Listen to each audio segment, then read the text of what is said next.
sais pas si c'est aussi simple que ça d'immatriculer en France.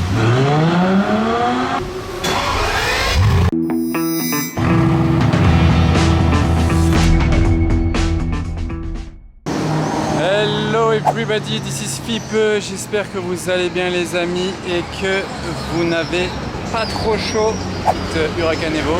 Je vais faire ma petite tournée. Il faut juste bien boire tout au long de la journée. Et c'est parti, n'oubliez pas de vous abonner et de mettre un pouce pour soutenir. Oh, il y a une Dino GT là, jaune, sans plaque. En jaune, elle est vraiment cool. Waouh, je m'y attendais pas. Bugatti Chiron Super Sport, la turquoise des États-Unis. Je ne m'y attendais absolument pas. J'étais en train d'admirer cette belle statue, si on peut appeler ça comme ça, oui. Mon cœur s'est emballé quand j'ai vu la Chiron arriver juste en face. Et après, j'ai filmé des GP. Il est chaud avec la moto.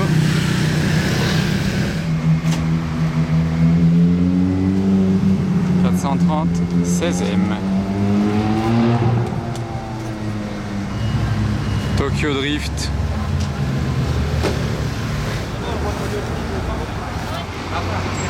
Oh là là, Bugatti Mistral.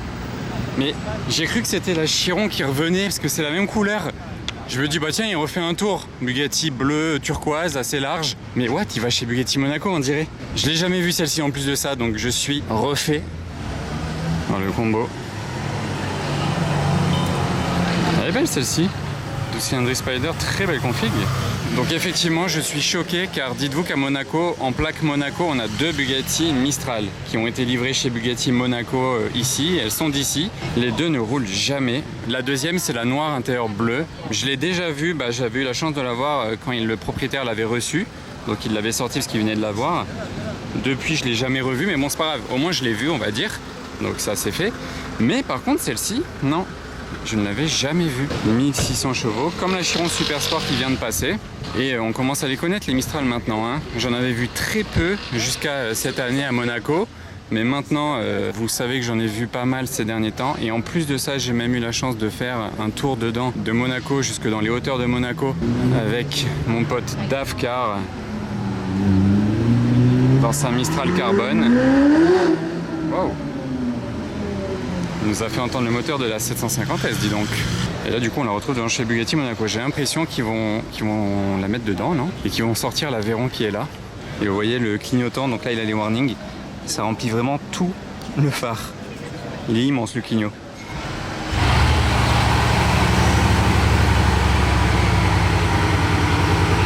Et en plus de ça, on va avoir du mouvement avec cette Bugatti Veyron Grand Sport qui vient de démarrer sous nos yeux. Ils vont changer la vitrine de chez Bugatti. La Veyron va laisser place à sa petite fille, la Mistral. Bugatti Veyron Grand Sport avec ses fameux phares restylés qui sont sortis avec la Grand Sport, la version découvrable de la Bugatti Veyron.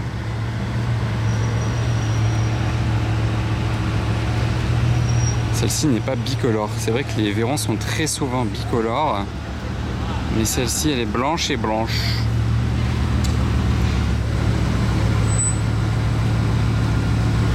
Tellement beau à voir une Grand Sport. Ça c'est les jantes spécifiques de la Grand Sport, uniquement sur cette version des Bugatti Veyron. Oh la scène là, les deux Bugatti garés comme ça là en pleine rue. La scène.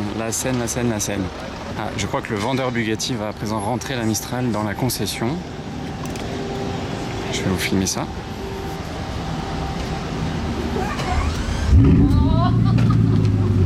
Du coup, dites-vous qu'elle fait 600 chevaux de plus que la Veyron qui est là. C'est énorme. La différence. Ah, l'aileron. Il nous a sorti l'aileron. Je sais pas s'il a appuyé sur un bouton ou si ça s'est fait tout seul.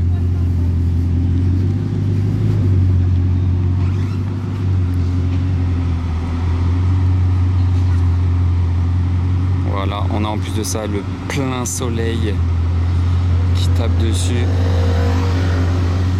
C'est une folie là le point de vue. Avec la Veyron à côté, waouh. Là c'est incroyable. Bugatti Mistral. c'est quand même une énorme rareté. C'est l'une, voire la Bugatti, c'est même oui, la Bugatti la plus mythique des Bugatti modernes. C'est la dernière Bugatti de l'histoire de la marque à recueillir le fameux moteur W16 avant de passer maintenant à la tourbillon qui aura un V16 hybride. Prix neuf environ 6 millions d'euros. Un peu moins, mais bon, ça dépend les options, les taxes et tout. Ouais, voilà. 5,5, 6, on va dire.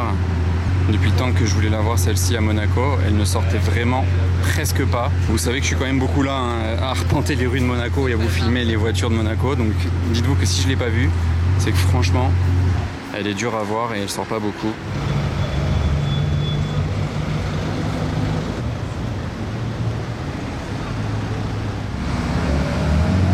C'est le Blue Azzurro Dino.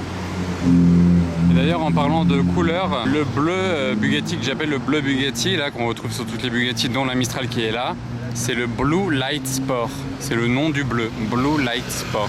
J'ai eu l'info du vendeur Bugatti, donc je peux vous la communiquer. Il est bien le chien là derrière. Tranquille. Ah, elle tourne par ici, ok.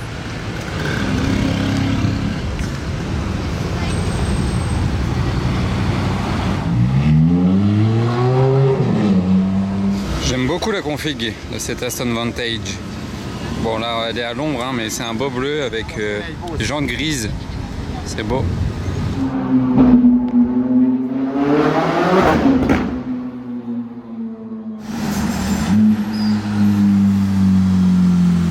Pas d'origine, j'ai l'impression que c'est une JCR. Je descends mon parking pour retourner à ma voiture. Il y a une DB12 volante. Il y a cette classe S, elle est vraiment incroyable la config. C'est vert sur le dessus, classe S Maybach, vous voyez. Et les jantes sont, oui, sont assorties. Ouais, c'est le même vert un peu olive que le dessus de la voiture et intérieur marron. Ok, c'est stylé. Il y a la classe S Limo qu'on voit souvent. Il y a une 12 cylindrée blanche, intérieur rouge et tri rouge. Ok, et il y a un dernier truc à vous montrer. Regardez cette SLR 722 que j'ai vu l'autre fois passer, mais regardez, il y a un truc qui se passe là. Qu'est-ce qui se passe?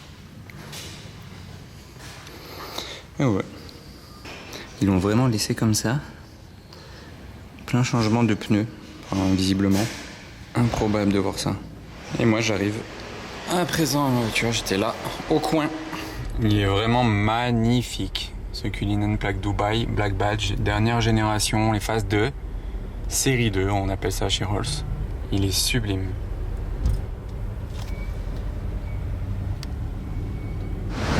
Oh, la Speedster rouge. Original. Ça court pas les rues et encore moins en rouge. Elle est au soleil, bam.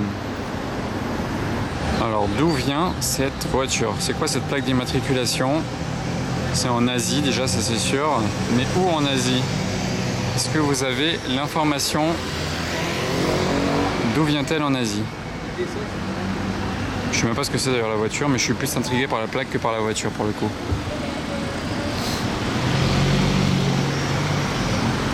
Aucune idée, j'attends votre information en commentaire.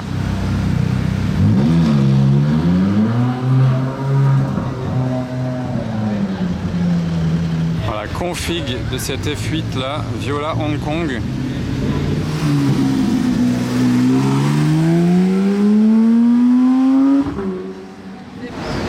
Le spot pas mal, SLS Black Series qui va vers Maréterra.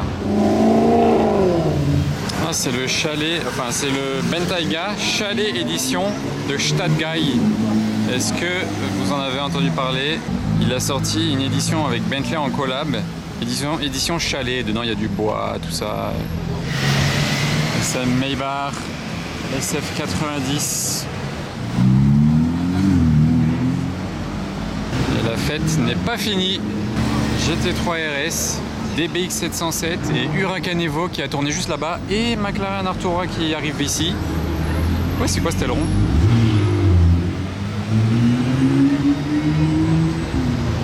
Ça doit être d'origine, je pense, parce que elle est en plaque garage Monaco comme si c'était une voiture de chez McLaren Monaco. Et l'aileron, vraiment, il avait la même couleur que la carrosserie sur le côté. Donc c'est peut-être un nouvel aileron disponible sur les Artura. Eux, ils se font leur bivouac ici avec les motos. Il y a le G44 au carré Brabus libanais. Ici, ils se font vraiment leur bivouac. Ils ont tout mis là. Ils commencent à bricoler sur la moto ici. Bah tiens, orange comme celle que je viens de vous filmer, mais rien à voir. Celle-ci, c'est une Spider, pas d'aileron, mais vraiment la même couleur pour le coup. V12.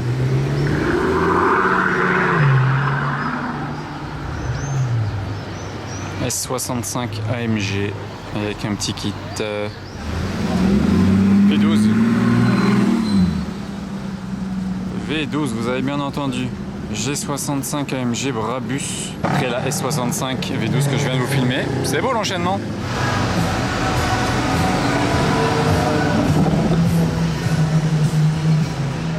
Tout autre style de config, mais littéralement 20 secondes après. Bon, alors qu'est-ce que c'est que ça? Ah oui, elle a les sièges aussi qui sont plus sportifs. Ouais, je suis sûr que c'est une nouvelle version, mais j'ai pas l'information. Petit Aston Vantage au fond. Dites-moi un peu si vous avez l'info en commentaire, c'est toujours bon à prendre. Alors ça, regardez, c'est une Ferrari 250 Short Wheelbase. C'est une recréation, c'est pas d'origine sortie comme ça d'usine de chez Ferrari. Oula, elle est bien suivie, c'est quoi toutes ces Porsche? Regardez toutes ces Touring. Que des américaines.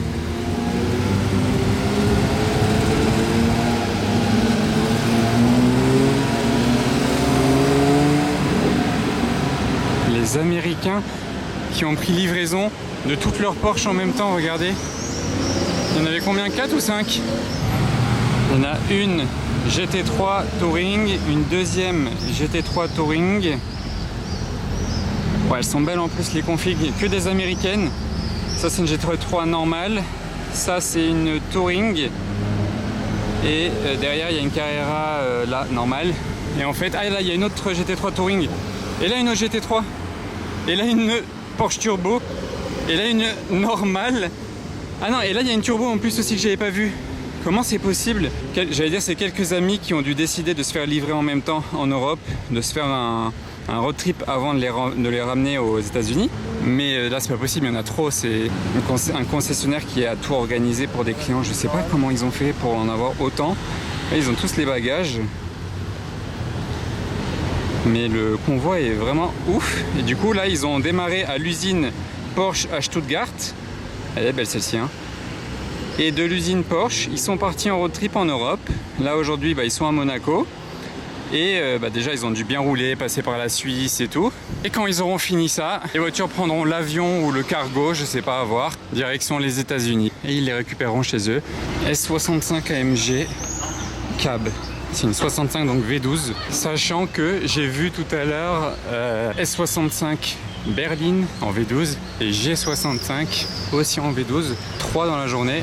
C'est chaud. Ah, il y a le Bentayga Chalet. Regardez la plaque d'immatriculation, on peut lire Chalet. Et pourquoi ils ont écrit Chalet? Parce qu'en fait l'édition produite, voilà, vous voyez, The Chalet, 1/25. En fait, c'est Gstaad Guy, pour ceux qui connaissent, qui a mis au point cette édition avec Bentley directement. Et c'est inspiré d'un chalet de Gstaad. Donc ici, il y a un chalet sur le côté. Oh, elle est belle cette, j'allais dire Aventador, vous voyez. Ça impose quand même comme une Aventador. Revuelto. Par contre, il est en train de se garer tout seul ici. Je crois qu'il n'a pas compris que c'est les voituriers qui garent les voitures ici. Regardez, Cullinan, G, Rolls. Et lui qui se gare tout seul en Revuelto. Et ils vont venir, à mon avis, lui dire qu'il n'a pas le droit. Parce que ici, c'est les voituriers de l'hôtel de Paris ou du casino. Encore une Rolls. Sachant que derrière moi, là, j'en ai déjà une belle ribambelle.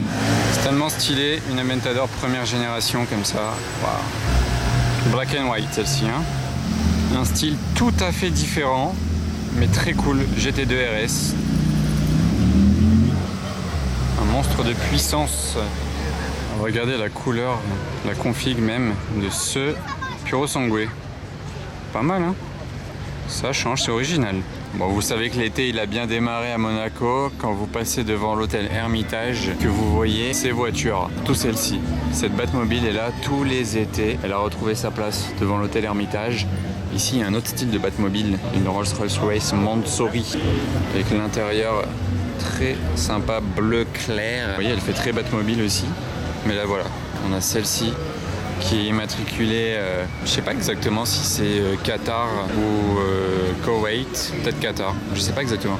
Mais en tout cas, elle est bien immatriculée, elle est bien homologuée pour rouler sur la route. En tout cas, dans ce pays-là, hein. Je suis pas sûr qu'en France on puisse homologuer ça aussi facilement. Même si elle a les clignotants, les phares et tout, je sais pas si c'est aussi simple que ça de l'immatriculer en France. Regardez ça comme c'est impressionnant. Enfin, les phares, c'est ça là, les lignes là. Ici, une mini Batmobile Aston Martin Signet. Là, on a une belle Vanquish, très classe. Et ici, regardez les trois là, alignés comme c'est beau aussi. Tout cette SLR 722. Ça, c'est vraiment trop beau. Avec la plaque hyper stylée d'Arabie Saoudite pour le coup. Mais la plaque est parfaite. Non, je suis venu filmer le démarrage. Mais il va peut-être bouger en électrique vu qu'il est hybride. C'est le nouveau SE. Je m'y attendais pas. Pour moi, j'allais entendre le gros ronronnement. Petit convoi de Mercedes très sympa, Fat Loom sur la plaque. C'est la hybride celle-ci. Et là juste derrière on a du Brabus pur et dur sur cette S63 cab Brabus. Le taureau laisse traverser les gens. De bonne humeur aujourd'hui.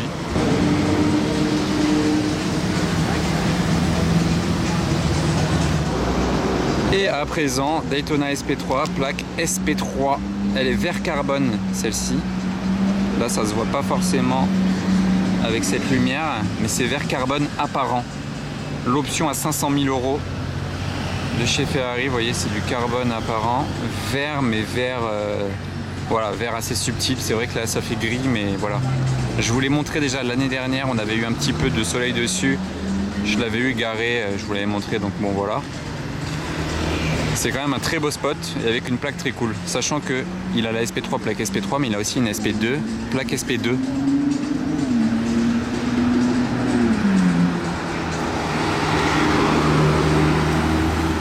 Oh, j'entends un bruit, il est arrivé. Je sais pas si c'était une voiture ou... Ouais si, ça doit être une voiture. Peut-être une Porsche. Ah voilà.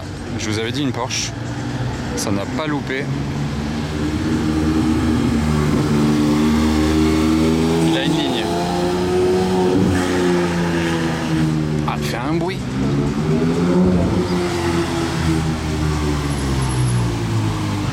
GT3 RS, je crois que c'est une 4 litres celle-ci.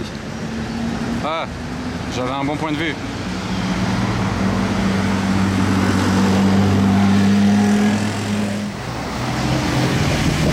Petite Z8 ici, bon sympa en jaune là, la Porsche. Et en parlant de Porsche, la GT3 RS s'est posée ici.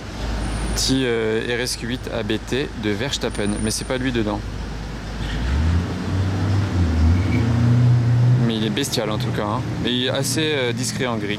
Petite rectification, c'est pas une 4 litres. C'est une 3 litres 8. J'ai cru que c'était l'édition spéciale 4 litres, vous savez, et juste qu'elle avait pas la bande sur le côté, mais en fait non, non. J'ai dit n'importe quoi. Elle est vraiment hyper cool. Avec le G qui arrive juste derrière là. En attendant, je m'occupe avec ce qui passe. 9,92 sur la plaque, sachant que c'est une 9,92. C'est beau.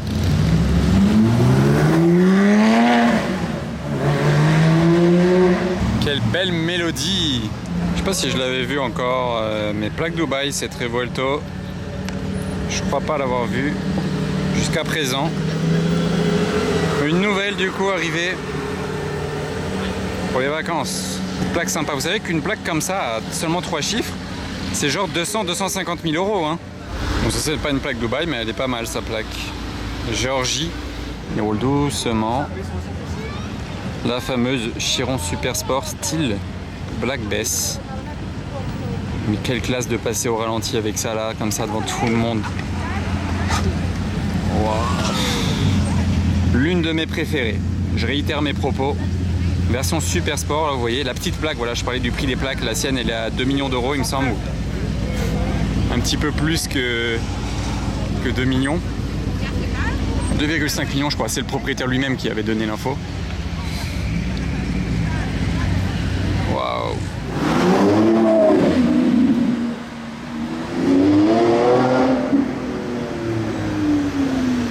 Waouh, j'étais à peine prêt à filmer le retour.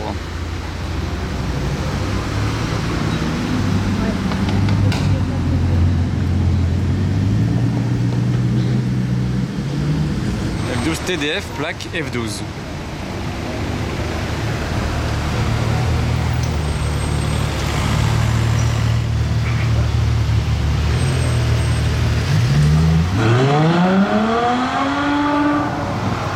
Il s'est chauffé après la Revuelto. On a entendu la TDF à présent.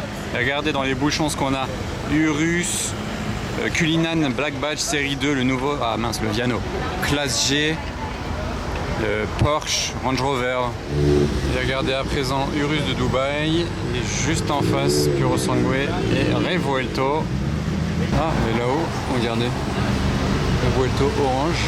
Alors que là, on a une autre Revuelto orange pas mal. On aurait presque eu le croisement des deux. Si l'autre était passé par là au lieu d'aller en haut vers les jardins, là, on aurait eu le croisement des deux Revuelto orange. Dommage. Bon, j'ai quand même eu l'autre grâce à mon zoom et mon œil parce qu'il fallait l'avoir au loin, c'est sûr. Oh, c'était Alec Monopoly au volant du Rolls Cullinan en voit son chapeau. Décidément, là, il y a des Cullinan dans tous les sens, vraiment de partout. Là, il y a une vieille, je crois, Chevrolet SS ici.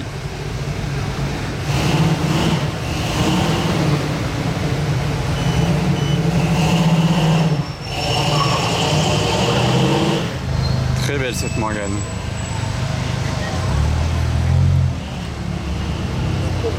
Très jolie.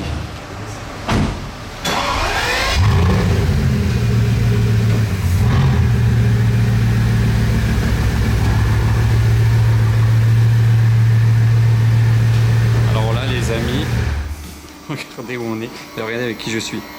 Pour l'occasion, je suis avec Véron, devant une Véron incroyable chez One Luxury Car. Souvenez-vous, une fois j'ai filmé ici parce que j'avais fait laver mon classe G chez eux. Et aujourd'hui, regardez ce qu'ils ont à laver dans le local. Bugatti Veyron Grand Sport Vitesse. On l'appelle l'or blanc inversé. Elle est hyper impressionnante. Et pourquoi on l'appelle l'or blanc inversé ? Parce que de base, Bugatti a sorti une Bugatti Veyron édition l'or blanc, donc basée sur une Grand Sport. Celle-ci, c'est pas une Grand Sport, une simple Grand Sport, c'est une Grand Sport vitesse, donc 1200 chevaux et non 1001 chevaux, avec 16 jantes spécifiques, à l'arrière un autre échappement, et plus puissante du coup. Le toit il s'enlève toujours parce que c'est toujours une Grand Sport vitesse, il y a toujours Grand Sport dans le nom, et ils ont inversé les couleurs de l'or blanc initial, c'est-à-dire le bleu et le blanc ont été inversés, mais le design avec les vagues là comme ça, tout a été peint. Vous imaginez le travail. Et on retrouve à l'intérieur le design comme à l'extérieur. Regardez dans les intérieurs de porte, ici même, carbone bleu ici sur l'intérieur, sur la console centrale, carbone bleu. Et ici, il y a une petite plaque écrite à la main, ça s'écrit à la main, la maison pur sang. Et d'ailleurs, je crois que c'est quand même une partie en porcelaine, ça. Après, l'or blanc, la vraie or blanc a plus de porcelaine que celle-ci. Mais je crois que ça, c'est quand même une petite partie en porcelaine. Ici au milieu, entre les sièges, c'est aussi du carbone bleu, pas de porcelaine, vitesse dans les sièges, le toit vitré du coup. Voilà, après c'est une Veyron à l'intérieur, hein. Mais c'est surtout les panneaux de porte intérieurs qui sont vraiment très spéciaux. Il n'y a pas d'écriture ici dans les bas de porte. C'est vraiment juste ici la maison pur sang. Et vous voyez, elle n'a pas de vrai nom. C'est pas comme l'or blanc qui s'appelle vraiment l'or blanc. Celle-ci, ils ont écrit la maison pur sang, mais la maison pur sang, c'est de chez Bugatti pour personnaliser les Bugatti. C'est pas le nom de l'édition, hein. Elle n'a pas vraiment de nom officiel en fait. C'est juste une demande spéciale. Quand le client a dû voir ce que Bugatti a fait avec l'or blanc, il a demandé ça, voilà, en commande spéciale en fait. Sur le moteur ici, il y a juste écrit vitesse. Il n'y a pas écrit 1200 pour les chevaux, ça c'est sur les chirons qu'ils écrivent la puissance sur le moteur ici. Les prises d'air autour du moteur bleu, c'est pas carbone bleu, il n'y a pas de carbone sur l'extérieur, hein. L'aileron il est comme ça sur le dessus, il y a un peu du design, mais en dessous par contre il est juste tout blanc. Il n'y a rien écrit, il n'y a pas de design ou quoi, juste tout blanc. Feu arrière translucide, c'est magnifique, ça va trop bien avec le reste. Et comme je vous disais, c'est une base de vitesse, donc elle a les pots d'échappement larges comme ça, plus ceux de chaque côté. Le logo, là, on dirait qu'il est aussi en porcelaine, hein. Je me rappelais plus qu'il y avait de la porcelaine aussi sur celle-ci. Je croyais que c'était que sur l'or blanc original. Parce que dites-vous que celle-ci, je l'ai déjà vue à Monaco. Mais ça fait combien d'années que je l'ai vue pour la dernière fois? Je saurais même pas dire. Ça fait peut-être 7, 8, non, au moins 8 ans. Allez, ouais, au moins 8 ans. Désolé pour Véron qui a très chaud. Je sais pas si vous l'entendez en arrière-plan dans mes bras. Et juste, je sais pas si je l'ai précisé. Donc là, oui, c'est du carbone bleu à l'intérieur. Mais ici, c'est pas juste bleu et blanc comme l'extérieur. Le bleu, c'est aussi du carbone bleu, mais vraiment le même bleu que l'extérieur. C'est vraiment le même bleu. Allez, nouveau démarrage.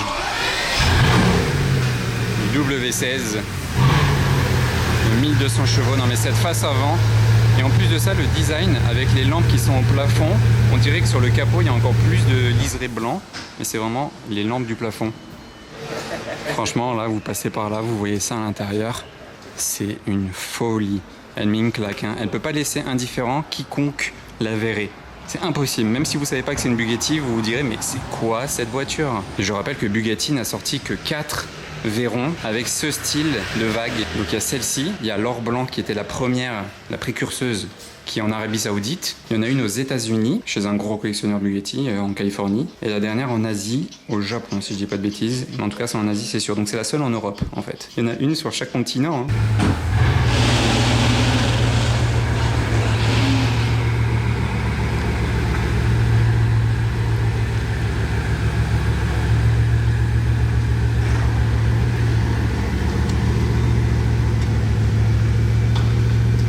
À l'extérieur à présent, quelle beauté, quelle œuvre d'art, littéralement. C'est une œuvre d'art, les amis, regardez ça. Oh là là, c'est dingue de voir ça dans une rue comme ça, random, une ruelle littéralement. Oh. Merci à One Luxury Cars pour l'accueil, comme d'habitude, au top. Si vous voulez un lavage de voiture, ils sont géniaux.